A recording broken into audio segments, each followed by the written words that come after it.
ഈ range rover ഇറങ്ങി വരുന്ന ഈ കാണുന്ന ചെക്കൻ മേടിച്ച പുതിയ വണ്ടി കാണുന്നുണ്ട്.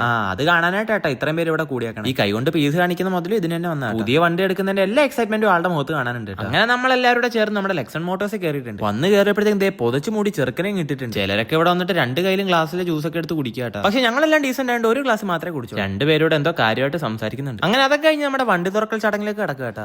അല്ല അതിനു മുന്നേ നമ്മുടെ ഇഷാമേട്ടന്റെ അരമണിക്കൂറിന്റെ പ്രസംഗം ഉണ്ട്. അത് കേട്ടിട്ട് എടുത്ത് നിന്ന് കരയുന്ന കണ്ടില്ല. അത്രയ്ക്ക് ഹാർട്ട് ടച്ചിങ് സ്റ്റോറി ആട്ടോ പുള്ളി പറഞ്ഞത്. വണ്ടിയുടെ തുണി വെക്കാനായിട്ട് ഓടിപ്പോകുന്നവരെ കണ്ടില്ല. അങ്ങനെ മിന്നൽ എഫക്ട് ലൈറ്റ് ഇട്ടുണ്ടോ നമ്മുടെ വണ്ടി റിവീൽ ചെയ്ത് കൂടെ രണ്ട് പൂത്തിരി. ബട്ട് ജോക്സ് അപ്പാർട്ട് വേറെ 23ാമത്തെ വയസ്സിൽ ഇവന്റെ ഈ അച്ചീവ്മെന്റ് ഒരു രക്ഷയില്ല കേട്ടോ. അതുകൊണ്ട് തന്നെ എത്രമാത്രം പ്രൗഡായിട്ട് അവരുടെ ഫാമിലി നിൽക്കുന്നതെന്ന് കണ്ടില്ലേ. ഇനി താക്കോല് കൊടുക്കാം. മൈക്ക് കൈ കിട്ടിയപ്പോഴത്തേക്കും തലേന്ന് വീട്ടിൽ നിന്ന് പഠിച്ചതെല്ലാം വെളി വന്നിട്ടാ. ഒന്ന് നിർത്തി വെച്ചേ അടുത്ത കേക്ക് മുറിക്കാനുള്ള. എന്ത് രസമായിട്ടാണ് കണ്ടില്ലേ ഈ കേക്ക് സെറ്റ് ചെയ്തേക്കണം. പിന്നീട് അവിടെ കടന്നു വന്ന എല്ലാവരും കൊണ്ട് നമ്മൾ മൈക്ക് സംസാരിപ്പിച്ചിട്ടാ. മൈക്ക് സംസാരിക്കണമെന്ന് പറഞ്ഞപ്പോഴത്തേക്കും നമ്മുടെ ഫ്രണ്ടിൽ ഇരുന്ന ചിലവന്മാരൊന്നും പിന്നെ കണ്ടതേ ഇല്ല കേട്ടോ. പിന്നീട് ഈ ഭാഗത്ത് നല്ല രീതിയിൽ ഫോട്ടോ സെഷൻ നടക്കുകയാണെങ്കിൽ ഇപ്പുറത്ത് കണ്ടില്ല. ഇതെന്താടാ ഇസഡ് പോലെ ഇരിക്കുന്നത്. മക്കളെ നീലക്കുയിലാണ്.